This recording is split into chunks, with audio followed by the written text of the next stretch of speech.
wumula mirembe Saabaswa Ndazira wumula mirembe okomanga okumviriza abalamu n'olamula abaana n'abazzukulu era ne bakuzimbira ekiggwa mu lujja luno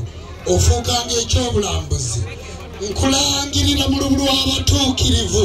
ab'enzikiriza y'obuwangwa n'ennono tunaakusabiranga tukulangirira mu lubulu abatuukirivu tukulangirira mu lubulu abatuukirivu tukulangirira mu lubulu abatuukirivu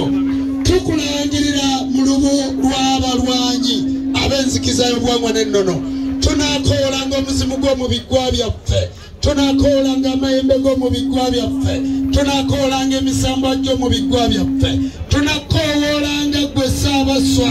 n'oddamu n'obeera ogenze eri kabaka bulamu naye ogendedde mu kitiibwa ogulumizibwenga otenderezebwenga oweebwenga ekitiibwa amawanga gonna gakusinzenga mu nnimi zaago weewaawo kubanga ebbanga ttene nga tusekererwa tuduulirwa twali situkumanyanga naye katwakutegeera tiyegwe Katonda w'abajjajja baffe emisango gyonna gitukuumenga tuleme nate okuddamu okubonaabona nga bamulekwa bajjajja emizimu n'abalongo emisambo n'amayembe abantu ffenna ne bassekabaka tukyukire Katonda waffe omulamu tumusinze tumugulumize tumwebaze Ayi Kyetonde Katonda tweyanziza